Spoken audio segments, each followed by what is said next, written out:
What I am about to share with you is not just theory pulled from abstract concepts or academic papers that have no bearing on real life.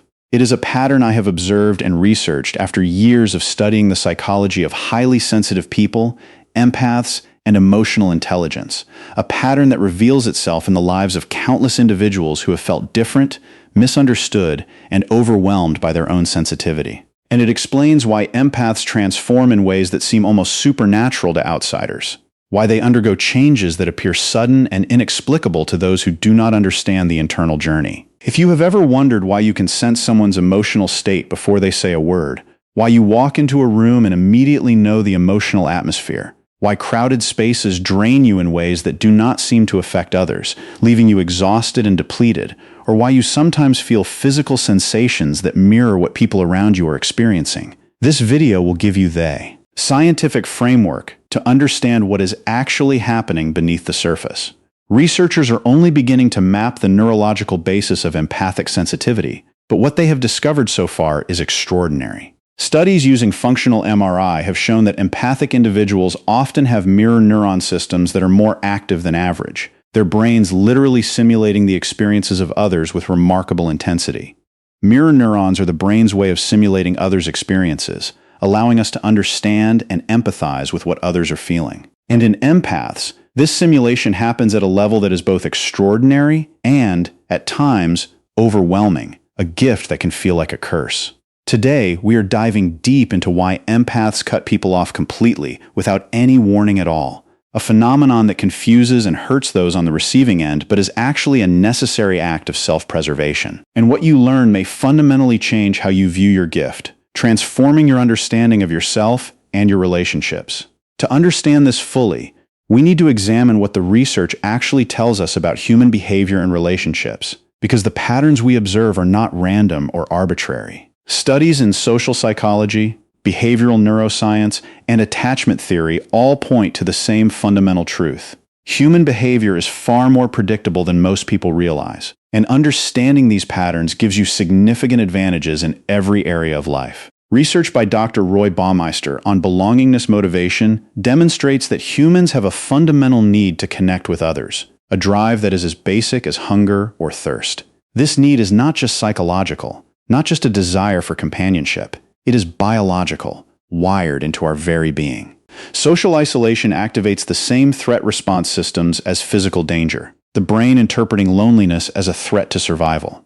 But this need for connection exists in constant tension with our equally fundamental need for autonomy, the desire to be independent and self-determining. Dr. Jack Braham's research on reactance theory shows that when people feel their freedom is threatened, they experience psychological reactance, a state that motivates them to restore their freedom at any cost. This explains why people often want something more when they feel it might be taken away, why the forbidden fruit is always the most tempting. And it explains why telling someone they cannot have something often makes them want it more, the scarcity principle in action. On the neurological level, research using functional MRI has revealed that social rejection activates the same brain regions as physical pain, the same neural pathways lighting up. This is not metaphorical or poetic, not a figure of speech. The anterior cingulate cortex and insula, which process physical pain, also activate during social exclusion, the brain treating social wounds as seriously as physical ones. This explains why emotional wounds can feel as intense as physical ones, why a broken heart can literally hurt. And it explains why social threats can trigger such powerful responses, the brain mobilizing the same defenses it would for physical danger. Dr. Matthew Lieberman's research on social neuroscience, presented in his book Social, demonstrates that our brains are wired to prioritize social information, to scan our environment constantly for social cues. We are constantly scanning our environment for social cues, threats, and opportunities, our attention drawn to the social world around us. This means that social dynamics are not just interesting sidelines to human existence, not a secondary concern. They are one of our brain's primary concerns, a central focus of our neural processing. What this means practically is that the patterns we observe in relationships are not random, not accidents of circumstance. They follow predictable psychological laws that shape our interactions. The person who seems less interested often becomes more attractive due to the scarcity principle, because we value what is hard to obtain. The one who walks away often becomes more valued due to loss aversion, because we fear losing what we have. The one who maintains emotional stability while others react becomes perceived as higher status, because stability signals strength. Understanding these laws does not make you manipulative, does not mean you are using people. It makes you informed, aware of the dynamics that shape your interactions. And in a world where emotional intelligence determines success more than raw IQ, where the ability to navigate relationships is more valuable than technical skill, this information is essential. The distinction between manipulation and wisdom is intent, the difference between using knowledge to exploit and using it to protect. Manipulation uses this knowledge to exploit others, to gain advantage at their expense. Wisdom uses it to protect yourself and create genuine connections, to build relationships that are healthy and reciprocal. Understanding why empaths cut people off completely, without any warning at all, is just the beginning, the first step in a deeper journey. The real power comes from application, from taking this knowledge and using it to transform your life. So here is what I want you to do with the information we have explored today. First, identify your patterns, the recurring themes in your relationships and your emotional life.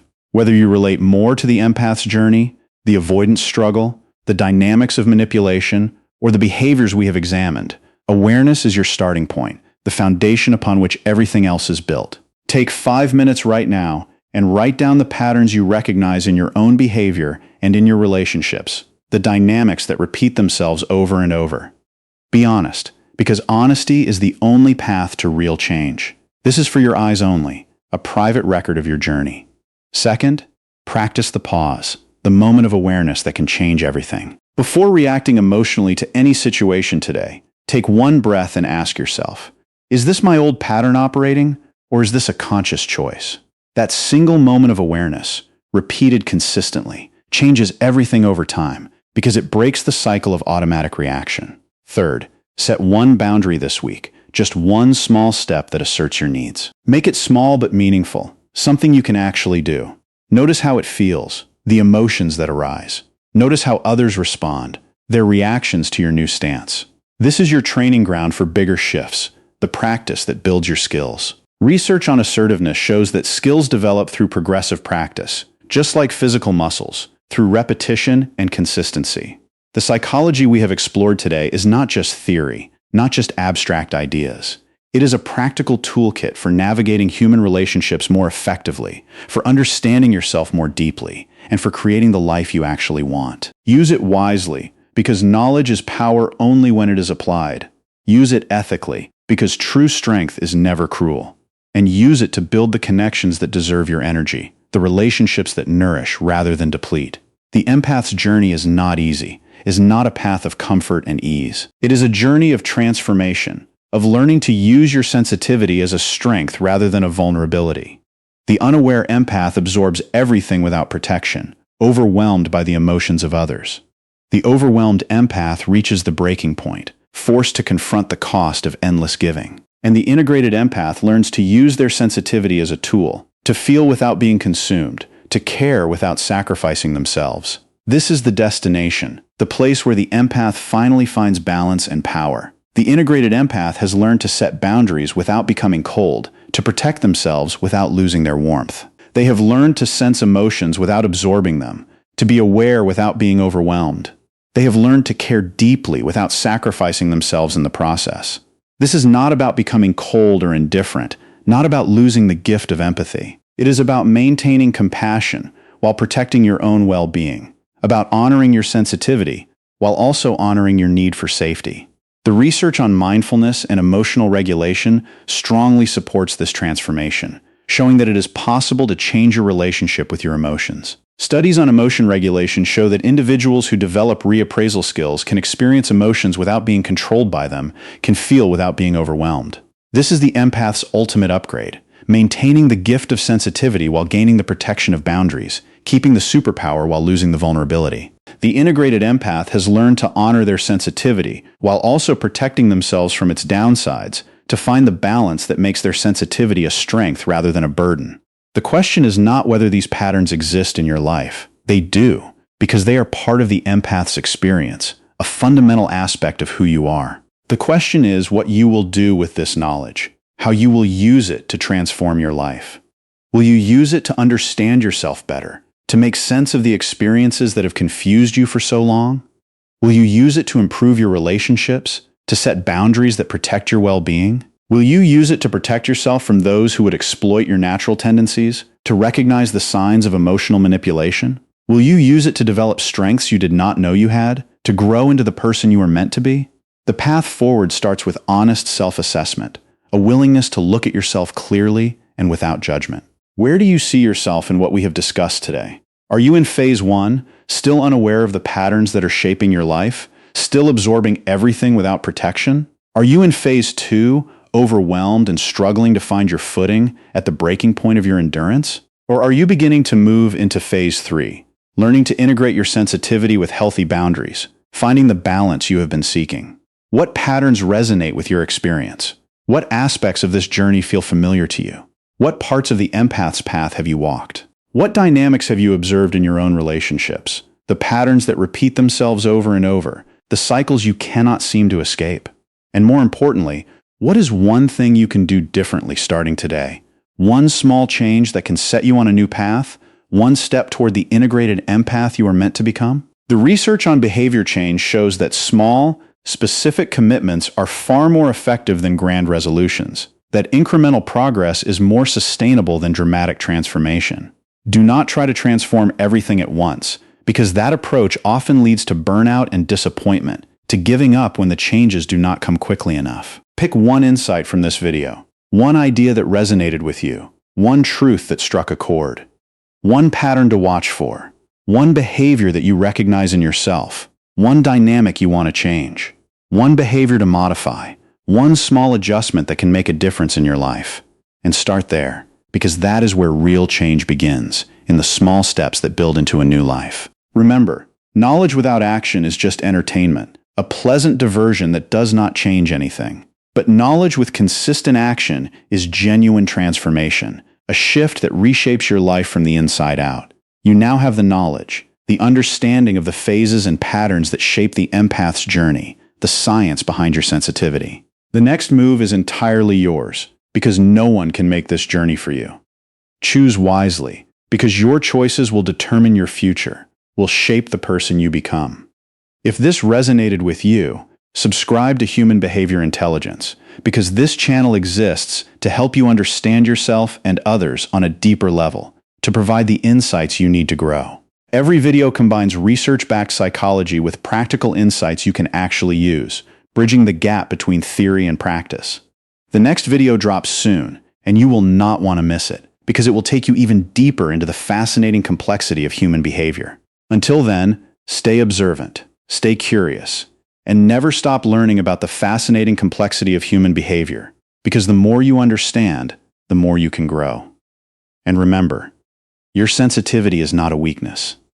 It is a superpower, a gift that sets you apart from the majority of humanity. The journey from unaware empath to integrated empath is not easy, but it is worth it, because at the end of that journey is the person you were always meant to be.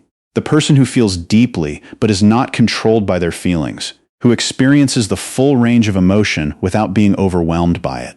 The person who understands others but does not lose themselves in that understanding, who maintains their own identity while connecting with others. The person who gives freely but knows when to stop, who is generous without being exploited.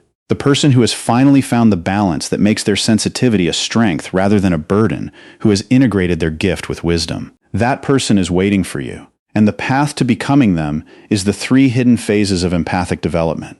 Embrace the journey, because it leads to the most important destination of all, yourself, the integrated empath you were always meant to become. The person who has learned to use their sensitivity as a tool rather than being used by it, who has developed the ability to sense emotions without absorbing them, who has found the balance between caring for others and caring for themselves. That person is not a distant ideal, not an unreachable goal. They are the person you are becoming, one step at a time, one insight at a time, one boundary at a time. And every step you take brings you closer to them, to the integrated empath who is finally at peace with their gift. So keep going, because the journey is worth it. Keep learning, because growth is power. And keep growing, because growth is the purpose of life. Subscribe now, and join us on this journey of discovery and transformation. The next video is already in the works, and you will not want to miss it. Until then, stay powerful, stay aware, and never forget that your sensitivity is your greatest strength.